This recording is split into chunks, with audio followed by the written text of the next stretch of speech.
Well, joining us now for the latest analysis is our home and security editor, Mark White. Welcome back, Mark. Look, we've been analysing that speech from the Prime Minister at the close of the G20 summit in Bali. And, you know, you could have sort of predicted what he was going to say, but still very robust.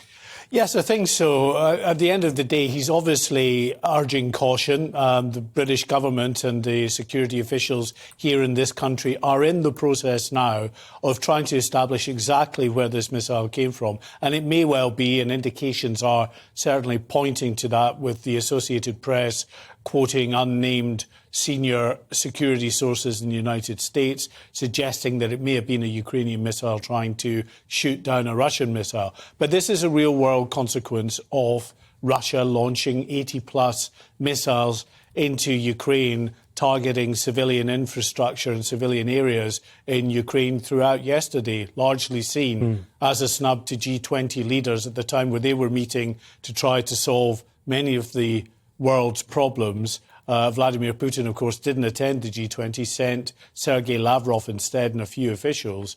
And I think it will stiffen the resolve of NATO members, really, to, of course, support Poland and perhaps provide new systems to help bolster the defences in the Polish border, but also probably give Ukraine much more of the air defences that they've been calling for some time now. They want these sophisticated NATO weapons systems that are much more accurate, that will help them protect themselves against this barrage of missiles from Russia. So given all that, Rishi Sunak saying that we need to establish all the facts first, does that really matter, the facts, given the big picture?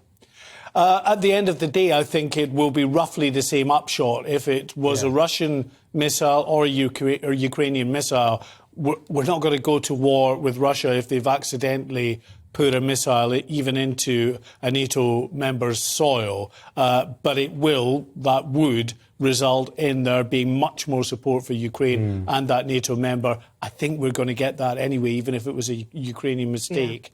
In trying to target a Russian missile and it's gone astray. I just want to put you on the spot a little bit, just in relation to some breaking news that's just coming through in the last few moments. This from the Associated Press newswire.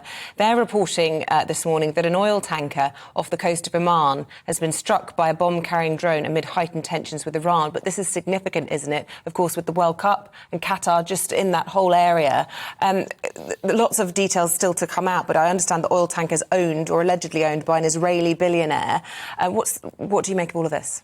Well, this really just indicates how unstable many parts of the world are at the moment. We know around this area and around the Gulf there is very significant problems, issues from time to time with tankers and other vessels in that area being targeted, vessels in that area. That's why we have a very significant Royal Navy presence in the Gulf and probably more assets heading to that area. We've got the HMS Queen Elizabeth Carrier Strike Group that is on active patrol at the moment. It's on patrol in Northern Europe, but, you know, it's perfectly possible that they could be retasked to deal with issues such as flashpoints like this.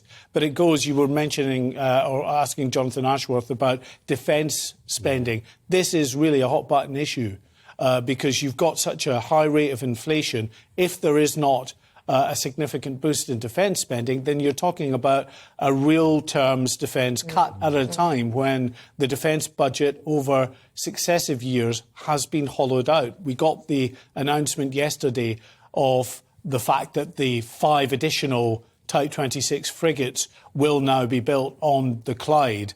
Yes, they're needed, but actually more in the way of defence spending is needed. Labour know that. They were the ones that actually commissioned the aircraft carriers HMS Queen Elizabeth and the HMS Prince of Wales in the first place. All governments, I think, in this country realise that we need to have a robust defence, but when you've got competing interests like an economy that's tanking at the moment, it's very difficult for them to make those decisions. Yeah, definitely. Mark, good to talk to you. Thank you for that analysis. Thank you very that's much. Mark White, our Home and Security editor.